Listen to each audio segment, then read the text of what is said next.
Welcome back guys. मैं Praveen Priyadarshi, zero to hero with Praveen official YouTube channel की तरफ से आपका बहुत बहुत स्वागत है। हम लोग इस वीडियो में कर्ता के निज चिन्ह का प्रयोग कहाँ होता है और कहाँ नहीं होता है, तो हम लोग सीखने वाले हैं। ओके, तो चलते हैं हम लोग। ओके, कर्ता के निज चिन्ह का प्रयोग हम लोग देखते हैं। पहले प्रयोग कहाँ होता है, उसके बाद कहाँ नहीं होता है, हम लोग कवर करेंगे। ओके, कर्ता के निज चिन्ह का प्रयोग कर्ता के साथ जब क्रिया सकर्मक हो। सकर्मक कहने का मतलब होता है क्रिया के साथ कर्म होना चाहिए। सकर्मक मतलब कर्म के साथ, तथा अपूर्ण भूत को छोड़कर। भूतकाल के 6 भेदों में अपूर्ण भूत को छोड़ दिया जाए तो बाकी सारे भूतकाल जैसे सामान्य भूत, आसन भूत, पूर्ण भूत, हेतु हेतु मद भूत और संदिग्ध भूत, ये सब क्या होना चाहिए? कर्तृवाच्य की होनी चाहिए। मतलब ये सारे वाक्य होना चाहिए कर्तृवाच्य। ओके, तो मैं वाच्य एवं काल का वीडियो डिस्क्रिप्शन में डाल दूंगा। ओके, लिंक पे क्लिक करके आप लोग उस वीडियो को पहले देख सकते हैं, उसके बाद आप लोग इस वीडियो को देखिएगा, तब भी आपको पढ़ने में मजा आएगा। ओके, चलिए, तो क्या होना चाहिए? क्रिया सकर्मक होनी चाहिए और काल में यानी भूतकाल में अपूर्ण भूत को छोड़कर शेष सभी भूतकाल, और वाक्य क्या होना चाहिए? कर्तृवाच्य का होना चाहिए। ओके, जैसे एग्जाम्पल के तौर पर देखिए, सामान्य भूत का एग्जाम्पल है राम ने रोटी खाई। यहाँ पे ने का प्रयोग हुआ है कि नहीं? आसन भूत, राम ने रोटी खाई है, ने का प्रयोग हुआ है कि नहीं? पूर्ण भूत, राम ने रोटी खाई थी, पूर्ण हो गया कि नहीं? ने का प्रयोग। हेतु हेतु मद भूत, राम ने पुस्तक पढ़ी होती तो उत्तर ठीक होता। यहाँ पे ने का सिंबल है कि नहीं? ने चिन्हाया है कि नहीं? हेतु हेतु मद भूत में।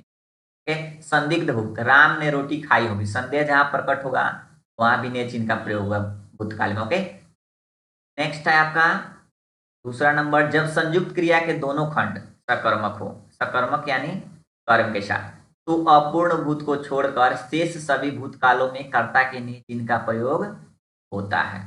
संयुक्त क्रिया कहने का मतलब होता है एक से अधिक क्रिया एक साथ जुड़ जाए। जैसे राम ने उत्तर कह दिया, यहाँ पे ने सिंबल का प्रयोग हुआ है। कह, कहना और देना दो क्रिया है, यहाँ पे दोनों एक साथ मिल गया तो यह क्या हो गया? संयुक्त क्रिया। चौहन ने खा लिया, खाना और लेना, ये दोनों क्या हो गया?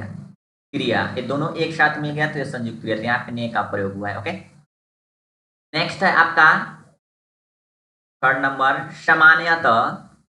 तीसरा नंबर हम लोग देख रहे हैं, सामान्यतः अकर्मक क्रिया में ने विभक्ति नहीं लगती है। कहने का मतलब अकर्मक क्रिया में क्या होगा? सामान्यतः अकर्मक में ने विभक्ति या ने चिन्ह का प्रयोग नहीं होता है। किंतु कुछ कुछ ऐसे अकर्मक क्रियाएं हैं अपवाद के रूप में, जैसे नहाना, टिकना, थूकना, खांसना, इनमें ने चिन्ह का प्रयोग होता है। जैसे देखिए, उसने थूका, राम ने छींका, तुमने खांसा, उसने नहाया। अब कर्म कहने का मतलब कर्म नहीं होगा, तो इसमें कर्म नहीं है, बीच में देखिए कर्म नहीं है, केवल कर्ता है और क्रिया है। ओके, वही होता है कर्म। नेक्स्ट हम लोग देखते हैं, जब अकर्मक क्रिया सकर्मक बन जाए तब ने का प्रयोग होता है, अन्यथा नहीं। जब अकर्मक क्रिया क्या हो जाए? सकर्मक बन जाए। जब कर्म नहीं होगा उसको हम लोग कर्म के साथ जोड़ देंगे, वह बन जाएगा सकर्मक। ओके, लेकिन क्रियाएं ये होता है अकर्मक, लेकिन इसको हम लोग जानबूझकर सकर्मक बना रहे हैं। ओके, उसने टेढ़ी चाल चली, चलना अकर्मक क्रिया है, लेकिन हम लोग यहाँ पे कर्म डाल दिए, टेढ़ी चाल चली। ओके, तुमने लड़ाई लड़ी, लड़ना क्या है? अकर्मक क्रिया है, लेकिन लड़ाई कर्म जोड़ दिए हम लोग, तो ये क्या हो गया?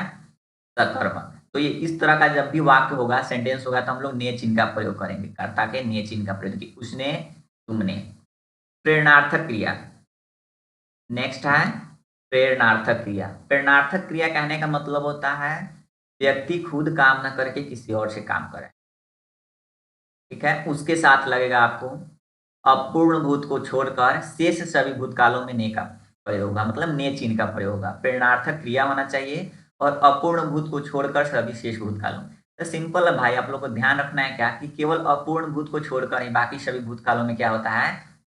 ने चिन्ह का प्रयोग होता है कर्ता के। जैसे मैंने उसे पढ़ाया, वो खुद नहीं पढ़ा है, मैंने उसे पढ़ाया है, तो यहाँ पे ने चिन्ह का प्रयोग हुआ है। ओके, उसने 1 रुपया दिलवाया, उसने खुद नहीं मांगा है, उसे किसी और ने रुपया दिलाया है। ठीक है, यहाँ पे ने चिन्ह का प्रयोग हुआ है। ओके, आशा करते हैं कि कर्ता के ने चिन्ह का प्रयोग आप लोग को समझ में आ गया होगा। नेक्स्ट हम लोग देखते हैं कर्ता के ने चिन्ह का प्रयोग कहाँ नहीं होता है। ओके, पहला इसमें हम लोग देखते हैं रूल्स में, सकर्मक क्रिया के कर्ता के साथ भविष्यत काल में ने का प्रयोग बिल्कुल नहीं होता। जहां पे क्रिया के साथ कर्म हो वहां पे क्या होगा, भविष्यत काल में ने का प्रयोग तो बिल्कुल ही नहीं होगा। याद रखना है कि भविष्यत काल में ने का प्रयोग होगा ही नहीं जब क्रिया सकर्मक हो। मैं किताब पढ़ूंगा, जैसे एग्जाम्पल में लिया हूं, मैं किताब पढ़ूंगा, यहाँ पे ने का चिन्ह आया है, नहीं आया है। ओके, दूसरा है बकना, बोलना, भूलना, ये क्रियाएं यद्यपि सकर्मक है तथापि अपवाद स्वरूप सामान्य, आसन, पूर्ण, संदिग्ध, भूतकालों में कर्ता का ने चिन्ह का व्यवहार नहीं होता है। कह रहा है ये जो क्रियाएं सकर्मक है, बकना, बोलना, भूलना, ठीक है, लेकिन अपवाद के रूप में हम लोग सामान्य, आसन, संदिग्ध, भूतकालों में क्या करते हैं, ने चिन्ह का व्यवहार नहीं होता है। कैसे नहीं होता है इसमें देखते हैं हम लोग। वह बका, क्यों ही केवल इसी के साथ बकना, बोलना, भूलना, यही सकर्मक क्रिया है जिसके साथ केवल हम लोग समान, आसन और संदिग्ध भूतकालों में नहीं करेंगे ने का प्रयोग। मैं बोला, वह भूला। ओके, ने का चिन्ह नहीं है, देख सकते हैं आप लोग। ओके, नोट में हम लोग देखें, बोलना क्रिया में कहीं कहीं ने आता है, अपवाद के रूप में है नोट में कि बोलना में क्या होता है, कहीं कहीं ने सिंबल आता है, जैसे उसने बोलिया बोली। ठीक है, बोलना क्या है, सकर्मक क्रिया है, इसमें बोलिया आ गया कर्म, मतलब कर्म आ गया, तो इसके साथ क्या लग गया आपको, ने सिंबल। तो कहीं कहीं लगता है, इसको हम लोग वह बोलिया बोला भी लिख सकते हैं, बिल्कुल सही होगा, या उसने बोलिया बोली। ठीक है, नोट के तौर पे बता दिया गया है। ओके, दोनों सेंटेंस सही होगा। थर्ड है आपका, यदि संयुक्त क्रिया का अंतिम खंड अकर्मक हो तो उसमें ने का प्रयोग नहीं होता है। ओके, कहा ने का प्रयोग नहीं होगा, जब संयुक्त क्रिया के अंतिम खंड, संयुक्त क्रिया में एक से अधिक क्रिया एक साथ जुड़े होते हैं, जैसे खाना और चुकना, इसमें अंतिम खंड क्या है, ये पहला खंड हो गया। ठीक है, ये क्या हो गया, पहला खंड, ये हो गया आपका दूसरा खंड। ठीक है, दूसरा खंड में क्या है, अंतिम खंड अकर्मक हो, चुकना। ठीक है, ये हम लोग जानते हैं चुकना क्या है, अकर्मक क्रिया है। हो तो कह रहा है उसमें ने का प्रयोग नहीं होगा, तो मैं खा चुका हूँ, ने नहीं लगा है। वह पुस्तक ले आया, नहीं लगा है वह के साथ। उसे रेडियो ले जाना है, नहीं लगा है ने सिंबल। ओके, नेक्स्ट है आपको, जिन वाक्यों में लगना, जाना, सकना तथा चुकना सहायक क्रियाएं आती हैं, सहायक क्रिया यानी हेल्पिंग वर्ब, ये सब क्या है, लगना, जाना, सकना, चुकना, ये सब सहायक क्रियाएं हैं। ठीक है, उनमें ने का प्रयोग नहीं होता है। वह खा चुका, मैं पानी पीने लगा, से पटना जाना है। ठीक है, ये सब सहायक क्रिया में ने का सिंबल नहीं लगा है। ओके, क्या हो गया, जैसे मैं वह खा चुका, मैं पानी पीने लगा, उसे पटना जाना, इन सारी क्रियाओं में क्या होगा, ने का सिंबल नहीं होगा। अगर इस चैनल पे आप लोग नए हैं तो वीडियो को लाइक और सब्सक्राइब करना ना भूलें। Okay, thanks for watching.